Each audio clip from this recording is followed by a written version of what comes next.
preseason started about a week ago, and I had to make a video, of course.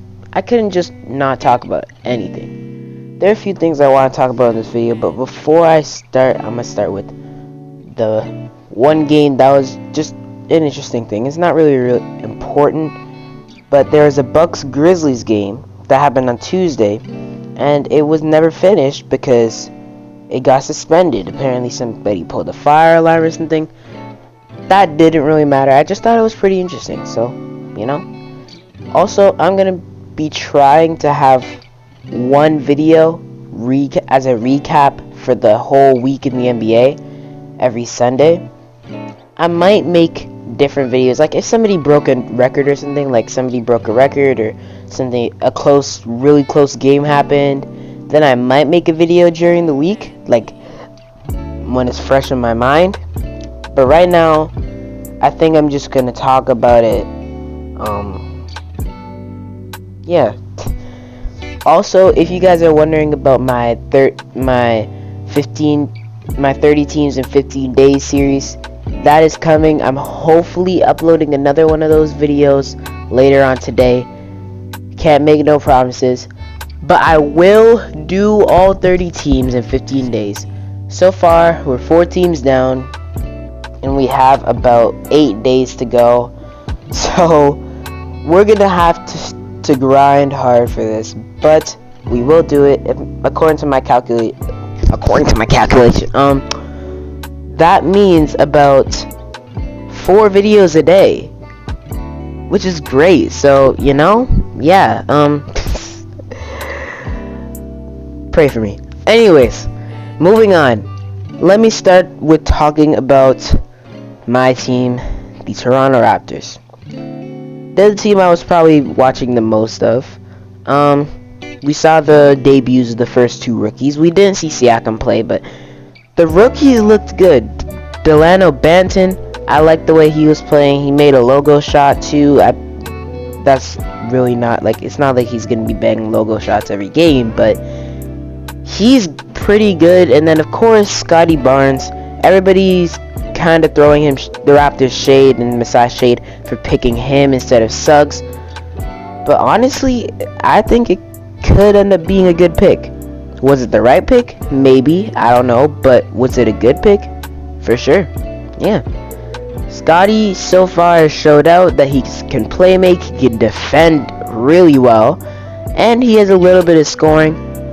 Hopefully with the Raptors development, they can get his scoring up a bit, and he could be a future star. Or future star's a bit much. At least a future contributor to the Raptors. That's what I'm trying to say. So Scotty Barnes and Delano Banton, I liked what I saw from them. Of course, we saw Van Vliet and OG back, and it looks like OG, I'm hoping he's going to have a most improved player type of year. If he had a year like that, that would be amazing. And that's best case scenario pretty much.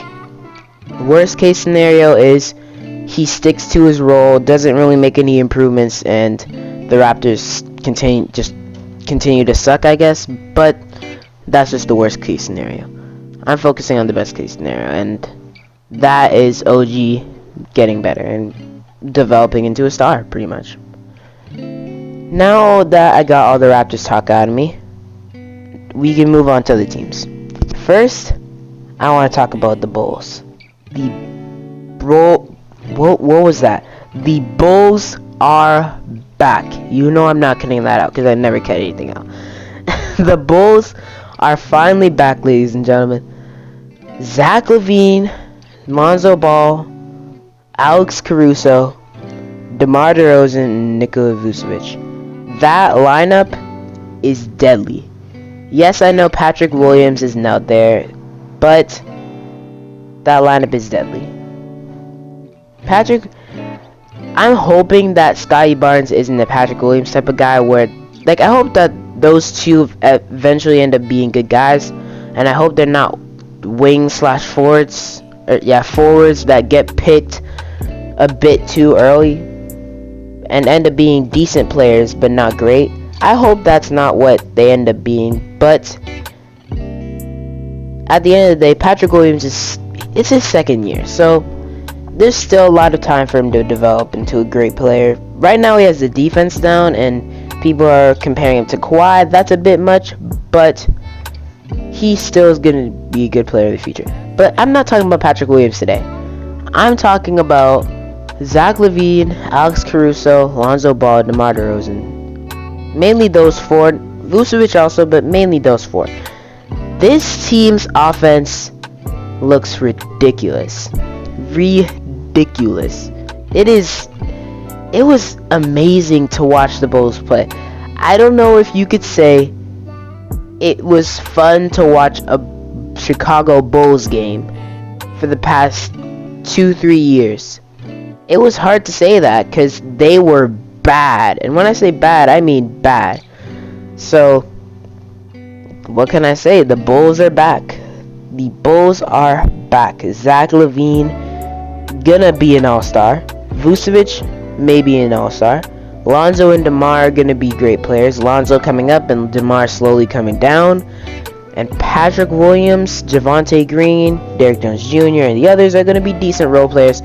This team, they're not gonna really do much other maybe a second round exit. That's the farthest I see them going. They're not getting past Brooklyn. They're not getting past Milwaukee. They're not getting past Miami. And they do have a chance to get past Philly and the other teams. I don't know about Atlanta. They're still a question mark. But Philly is also a really big question mark. I'm going to get to that right after this, actually. But yeah, the Bulls are looking amazing. So I'm kind of excited to see the Bulls.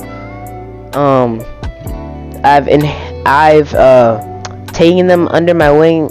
I've become a bandwagon half Bulls fan because if the Raptors are too bad and the Heat don't work out, then the Bulls are gonna be there. And this video is getting kind of longer than I expected, but don't worry, I'll get through it. Moving on, Ben Simmons. Reports came out today that the Sixers are trying to mend the whole Ben Simmons situation. And I mean, that's good, but has the situation gone beyond repair? That you have to ask yourself that now, because Ben Simmons, he showed obvious signs he didn't want to be in Philly, and Philly fans rejected him. Now pretty much everybody in Philly hates Ben.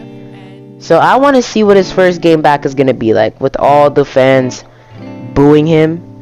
I don't know how he's gonna make it in Philly. Maybe he brings his trade value back up, or maybe he tanks it and the Sixers literally only get a printer and a bag of chips for him. Who knows what's gonna happen? But I hope this situation. I want Ben Simmons to be better. I want Ben Simmons to eventually develop a three-point shot so that he can turn into the amazing player that we all want him to be. So, that's pretty much all I have to say about the Ben Simmons situation. I don't really want to go over this for too long because, but I have other things to talk about still. Moving on to, what else was I going to talk about? Lakers. The Los Angeles Lakers. Russell Westbrook hasn't looked great so far. And, of course, it's still preseason. But Russell Westbrook is still... I don't know how to feel about this so far. Russell Westbrook just... In his first game, people saw him. They're like, oh, he's doing bad.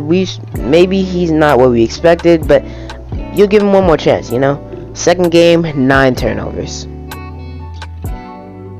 So I don't know how the whole Lakers Westbrook thing is going to work out. That's why I had picked the Nets at the beginning of the season as the champions. And if it's not the Lakers and if it's not the Nets, the highest chances go to either the Bucks, the Heat, or if the Heat won a championship, that'd be amazing. I'd love that. But there's a lot of competitors in the West too. Like if Klay comes back, or if Kawhi comes back, or Jamal Murray comes back, there's a lot of ways this can go, but the main two competitors are the Lakers and the Nets. And if those two are down, then it's a dogfight for the rest. What can I say?